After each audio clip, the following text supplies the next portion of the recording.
Hi guys, তোমরা সবাই কেমন আছো? আশা করছি তোমরা সবাই খুব খুব ভালো আছো। কিন্তু আমি একটুকু ভালো থাকতে পারছি না, কারণ চারিদিকে যেভাবে এই দুর্ঘটনাটার কথা শুনতে পাচ্ছি, সেই হিসেবে একদমই ভালো থাকতে পারছি না। ভেবেছিলাম আমি এই নিয়ে কোনো কথা বলবো না, বা এখনো পর্যন্ত আমার চ্যানেলে আমি কাউকে নিয়ে কোনো কিছু কথা বলিনি, কিন্তু এখন দেখছি এই বিষয়টা নিয়ে কিছু বলতেই হবে, না হলে চুপ থাকা একদমই যাচ্ছে না। যত ভাবছি চুপ থাকবো, তত নিজের ওপর নিজেকে অপরাধী মনে হচ্ছে। কারণ আমিও যেহেতু একটা মেয়ে, তাই না? তাই একটা মেয়ে হয়ে কখনো আর একটা মেয়ের বিষয়ে কিছু বলবো না, এটা একেবারেই হতে পারে না। দিনটা ছিল 9 তারিখ আগস্টের, 9 আগস্ট সকালবেলা। যখন মেয়েটার মা ভাবছে যে তার মেয়ে বাড়ি আসবে, সেই মুহূর্তে মা দেখছে মেয়ে বাড়ি পৌঁছায়নি। তখন একটা মায়ের মনের অবস্থা ঠিক কেমন হয় বলো তো তোমরা? কেমন হয়? বুঝতে পারছো আমি কার কথা বলছি? মৌমিতা দেবনাথ, একমাত্র সন্তান মায়ের। একটা মায়ের কোল খালি করে যখন একটা সন্তান চলে যায়, তখন সেই মাটাই বোঝে যে তার ঠিক কতটা কষ্ট। আমরা যতই বলি না কেন ওনার কষ্ট, কিন্তু বলবো কিছুদিন, বলবো ব্যাস হয়ে গেল, কিন্তু সেই মাটা সারা জীবন বয়ে বেড়াবে যে তার সন্তান হারা একজন মা, তাই না? একটা মা হওয়া মুখের কথা না, কিন্তু সেই মাটা আজকে মেয়ে হারা। ভাবো তার কথা, কত কষ্ট করে মেয়েকে বড় করেছে, লেখাপড়া শিখিয়েছে, ডক্টর বানিয়েছে, নিজের পায়ে দাঁড়িয়েছে। তাহলে ভাবো, এত বড় করার পর একটা মেয়ে চলে গেল। কোনো মা কি এটা মেনে নিতে পারে? কখনো পারে না। মেয়েটা ডক্টর হয়ে নিজের পায়ে দাঁড়িয়ে 13টা বছর একটা ছেলেকে ভালোবেসে গেল। নভেম্বর মাসে ভেবেছিল তারা বিয়ে করবে, সংসার করবে। সেই মেয়েটার সংসার হলো না। আর সেই ছেলেটার কথা ভাবো, যে তাকে জীবন দিয়ে ভালোবাসতো, আজ সে তাকে হারিয়ে ফেললো, তাই না? এই কিছু মানুষের জন্যে। তো এই মানুষগুলোর ঠিক কী ধরনের শাস্তি হওয়া উচিত তোমাদের কি মনে হয়? এই সমস্ত অপরাধীদের প্রচুর পরিমাণে শাস্তি হওয়া দরকার, যে শাস্তির কথা ভাবলে মানুষ আটকে উঠবে। এই সমস্ত কাজ করতে গেলে তাকে ভাবতে হবে, এই ধরনের শাস্তি হওয়া দরকার। সে তো বলছে যে ফাঁসি হোক, বাট ফাঁসি নয়, তার থেকেও বড় ধরনের শাস্তি হওয়া দরকার। ফাঁসি হলে তো সেই পৃথিবী থেকে চলে যাবে, সে বুঝবে কি করে কষ্ট কাকে বলে, কতটা যন্ত্রণা, কতটা কষ্ট, কতটা আঘাত নিয়ে মেয়েটাই পৃথিবী ছেড়ে চলে গেল বলো তো? বলো, কতটা কষ্ট নিয়ে মায়ের কোল থেকে একটা সন্তান চলে গেল, একজন ভালোবাসার মানুষকে ছেড়ে তাকে চলে যেতে হলো। আজকে সেই ভালোবাসার মানুষটা কত কষ্টে রয়েছে ভাবো, আর তার মা, তার বাবা ঠিক কতটা কষ্টে রয়েছে। তাদের কথা কি হবে? তাদের কথা কে বলবে? আর সব থেকে বড় লজ্জার কথা, যে রাজ্যের মুখ্যমন্ত্রী একজন মেয়ে, সেই রাজ্যে এই ধরনের দুর্ঘটনা। রাজ্যের মুখ্যমন্ত্রী একজন মেয়ে, সেই দেশের মেয়েদেরই নিরাপত্তা নেই। এটা কি করে? এখন আমরা সবাই বলি দেশ স্বাধীন, আসলে কি আমাদের দেশ স্বাধীন? আমার তো মনে হয় দেশ এখনো পরাধীন রয়েছে। আমরা স্বাধীন দেশে বাস করেও এখনো পরাধীন হয়ে আছি। মেয়েদের প্রতিটা মুহূর্তে বিপদ। আগের দিনে আমরা যখন বাড়ি থেকে বেরোতাম বা পড়াশোনা করতাম, স্কুলে যেতাম, তখন আমাদের সাথে আমার মা বা বাবা কেউ যেত না। আর এখন কোনো মেয়েকে একা ছাড়তে আমাদের ভয় লাগে। কেন? কারণ হচ্ছে একটাই, এই সমস্ত অপরাধীরা চারিদিকে ঘুরে বেড়াচ্ছে। দেখো একটা কথা বলি, আজকে মৌমিতা দেবনাথকে ডক্টর বানিয়েছে বলে অনেক মাই বাচ্চাদের ডক্টর বানাতে ভয় পাচ্ছে। বাট ডক্টর বানাতে ভয় পাচ্ছে, কিন্তু পুলিশ অফিসার, তারপরে হচ্ছে মাস্টার, এইগুলো বানাতেও তো ভয় পাবে। কারণ দেখো, একটা পুলিশের চাকরি করলেও সেই মেয়েটাকে কিন্তু বাইরে গিয়ে থাকতে হবে। কে বলতে পারে সেই মেয়েটার সাথে এরকম ঘটনা ঘটবে কি ঘটবে না? আমার তো মনে হয় এই ধরনের ঘটনা আর রোজ প্রতিদিন ঘটছে, তাই না? কেন? একটা কথা আমি তোমাদের বলি, যে মেনে নিতে পারবে সে ভালো, আর যে মানতে পারবে না তাকে এই পৃথিবী ছেড়ে চলে যেতে হবে। আমারই জানা রয়েছে যে অনেক মহিলা চাকরি করে, হ্যাঁ, তো যারা মেনে নিয়েছে, সবাই তো আর মানতে পারে না, তারা আজও চাকরি করছে। আর যারা মেনে নেয়নি তারাই পৃথিবী ছেড়ে চলে গেছে। কারণ এগুলো আমরা শুনেছি। আজ আগস্টের 9 তারিখে কি হয়েছিল আরজি কর হসপিটালে, যার জন্য অকালে পৃথিবী ছেড়ে চলে যেতে হলো এই মৌমিতা দেবনাথকে। আসল কারণ জানতে পারলাম, মৌমিতা দেবনাথ সব কিছু জেনে গেছিল। আরজি কর হসপিটালে অনেক ইতিহাস রয়েছে, কিন্তু তারা মুখ খুলতে পারছে না, কারণ সবাই মুখ খুলতে পারে না। মুখ খুলতে গেলে দম লাগে, আর মুখ খুললেই কি আজকের দিনে প্রতিবাদ করেছো মানেই ব্যাস তার সব কিছু শেষ। এটাই হচ্ছে আজকের পৃথিবী। তার জন্য মানুষ এখন প্রতিবাদ করতেই ভুলে গেছে। এই যে অনেকে বলছে যে ওই সময় আরও একটা মেয়ে ছিল, সেই মেয়েটা হচ্ছে কি মানে কেন এই সমস্ত জিনিসগুলোকে মেনে নিয়েছে। আচ্ছা, তোমরা সবাই ওই মেয়েটার কথা বলছো, এমনও তো হতে পারে ওই মেয়েটাকেও ভয় দেখানো হয়েছে। আমি অনেকদিন আগে একটা সিনেমা দেখেছিলাম, যুদ্ধ সিনেমা, সেখানে একই ঘটনা, কোয়েল মল্লিক ছিল পাশে, কোয়েল মল্লিকের আর একটা বন্ধু রোল করেছিল। জানি সেটা সিনেমা, কিন্তু অনেকেই ভাবো সিনেমা, কিন্তু তোমরা কি জানো সিনেমা আর বাস্তব কখনোই আলাদা না। আমরা ভাবি ওটা সিনেমা বলে আমরা দেখি, কিন্তু সিনেমা যেটা হচ্ছে অ্যাকচুয়ালি বাস্তবে চারিদিকে সেটাই হচ্ছে, সেটার থেকেই সিনেমা। তো সেখানে দেখেছিলাম কোয়েল মল্লিককে রেখে দিয়ে ওর একটা বান্ধবী পালিয়ে এসেছিল। তো সেই সময় হিরো আমাদের জিৎ চলে এসেছিল, কিন্তু এটা তো বাস্তব, এটা তো আমাদের মৌমিতা দেবনাথের বন্ধু তো আসতে পারেনি সেই মুহূর্তে। তবে শোনা গেছে মৌমিতা দেবনাথের বন্ধু ফোন করেছিল সেই মুহূর্তে, তার আগে, তারপরে আর সে অনেক মেসেজ করেছে, কল করেছে, কিন্তু তাকে আর ফোনে পাওয়া যায়নি। কিন্তু এটা তো বাস্তব, এটা তো আর হিরো না যে সেই জায়গায় অঘটন হচ্ছে। আর কি করে এবার জানবে যে এই জায়গায় অঘটনটা ঘটতে পারে? যদি জানতে পারতো তাহলে কি সে আসতো না? নিশ্চয়ই আসতো।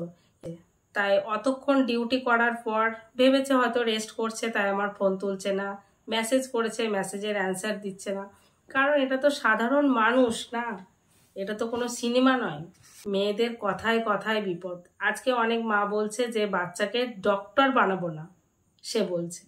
আচ্ছা, আজকে ধরো কোনো মানে বাচ্চা পুলিশের, কোনো মেয়ে পুলিশের চাকরি করে, তার সাথে যদি এই ঘটনা ঘটে, তাহলে তো প্রত্যেকটা মা বলবে আর মেয়েকে পুলিশ বানাবো না। তাহলে এখন মেয়েরা কি করবে? এখন তো মেয়েরা অনেক আগিয়ে, অনেক উন্নত, এটাই আমরা জানি, তাই না? তো শোনা যাচ্ছে সেখানে একজন না 18 জন ছিল। তা একটা মেয়ের ওপর এইভাবে যদি 18 জন এইভাবে অত্যাচার করে, সেই মেয়েটার পরিস্থিতি কি? শুনেছি মেয়েটার চোখ দিয়ে নাকি রক্ত বেরিয়ে গেছে। একটা মেয়ে ঠিক কতটা কষ্ট পেলে তার চোখ দিয়ে রক্ত বেরোয় ভাবো। তাদের কি একবারও মনে হয়নি যে এটা কি করছে আমরা? তারা কি মানুষ? হ্যাঁ, এই সমস্ত, এদেরকে কি মানুষ বলা চলে? মানে পশুরও অদম। আবার এরা নাকি ডক্টর। তাহলে ভাবো, সেও তো একজন ডক্টর। হ্যাঁ, একজন ডক্টর হয়ে আর একজন ডক্টরকে এইভাবে নৃশংসভাবে হত্যা করাটা কি ঠিক হয়েছে? আরজি কর হসপিটালে মৌমিতা দেবনাথকে খুন করা হয়েছিল কেন? কিসের জন্যে? কি এমন জেনে গেছিল এই মৌমিতা দেবনাথ যে তার জন্যে মৌমিতা দেবনাথকে খুন হতে হলো? শুধুই কি খুন? আমাদেরই হাত পা ঠান্ডা হয়ে যাচ্ছে। কিন্তু এই মেয়েটার কতবার বলেছে, নিশ্চয়ই বলেছে যে আমাকে ছেড়ে দাও, আমি কিছু বলবো না। কেউ শোনেনি তার কথা। আচ্ছা, আমার একটা কথা মনে হয়, অত বড় হসপিটাল, সেখানে নিশ্চয়ই সিসিটিভি ক্যামেরা রয়েছে, একটা নয় অনেক রয়েছে, কিন্তু সেখানে এত মানুষ, কারোর চোখে পড়লো না? এটা হচ্ছে আমার প্রশ্ন। কারোর চোখে পড়লো না যে এই যে সে যে চিৎকার নিশ্চয়ই করেছে? বলো, এত এতভাবে মানে অত্যাচার করা হয়েছে, সেখানে কি বলবো, মানে মুখে আনতেও ভয় লাগছে। এভাবে নৃশংসভাবে কেউ কাউকে হত্যা করতে পারে? ভাবা যায়? বলো।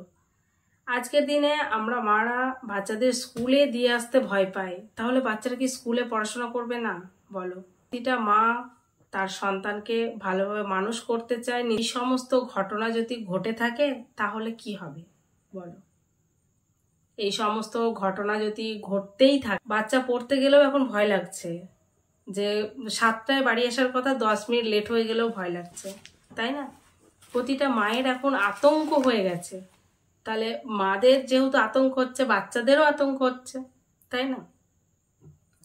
তো আমার মনে হয় প্রতিটা অলিতে গলিতে সিসিটিভি ক্যামেরা লাগিয়ে দেওয়া হোক। এইরকম মৌমিতা দেবনাথের মতো আর যেন কোনো মেয়েকে জীবন হারাতে না হয়। আর আরও মানে কড়া নিরাপত্তা চাই, শুধু মেয়েরা না, সবার সুরক্ষায় হচ্ছে আমাদের দরকার রয়েছে। আরজিকর হসপিটালে মৌমিতা দেবনাথকে খুন হতে হলো কেন?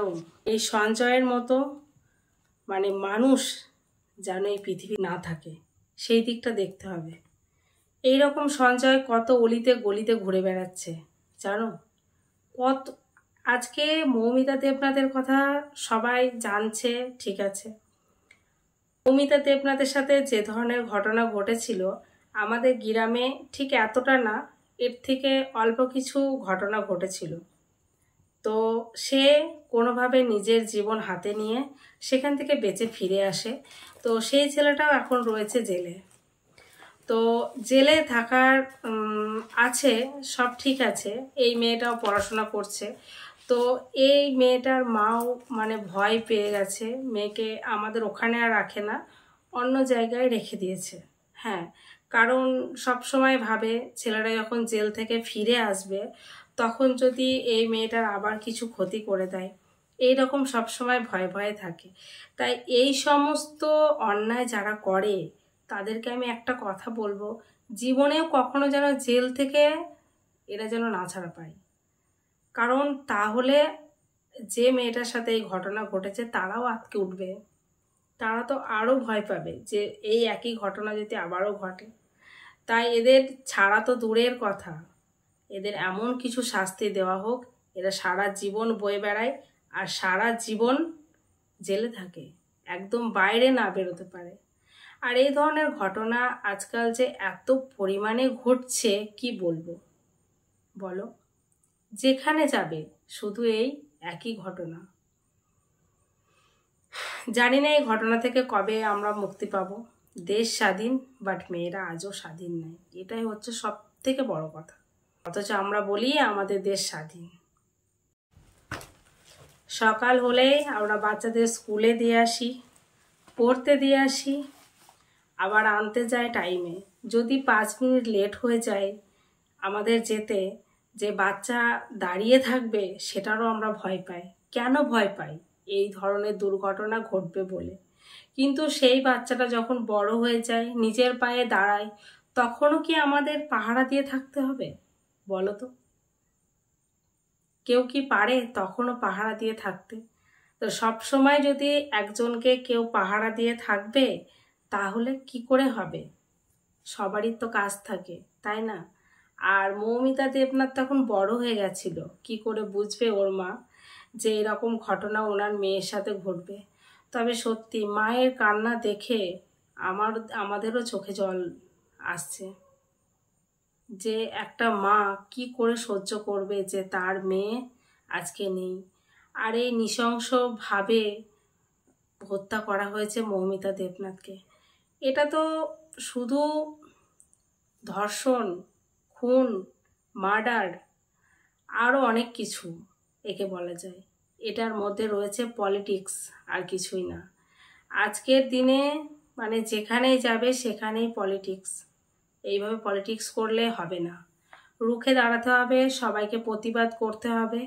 তবে একটা জিনিস একটু হলেও মানে আশার আলো দেখা যাচ্ছে, যেভাবে সমস্ত মানুষ এটার বিষয়ে প্রতিবাদ করছে, সেই হিসেবে যদি চলতে থাকে তাহলে মনে হয় আগামী দিন নারীরা সুরক্ষিত থাকতে পারবে। যদি শুনছি নাকি সঞ্জয় বলছে ফাঁসি হোক, তাহলে ভাবো,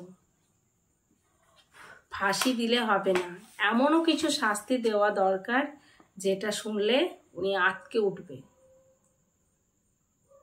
আরও বাকি যে সমস্ত ছেলেরা আছে তারা ভয় পাবে। আজকের দিনে মেয়েদের কোথাও নিরাপত্তা নেই, কোথাও না। আজকের দিনে কি বলবো, যত মুখে কম আনবে এই ভাষা ততই ভালো। যে বাড়িতে সানাইয়ের সুর বাজার কথা সেই বাড়িতে আজকে শোকের ছায়া। সো আজকের ভিডিওটা আমি এখানে এন্ড করছি। আবার তোমার সাথে দেখা হচ্ছে নতুন একটা ভিডিওর সাথে। ততক্ষণ সুস্থ থেকো, ভালো থেকো আর অল টাইম স্মাইল করো। টাটা।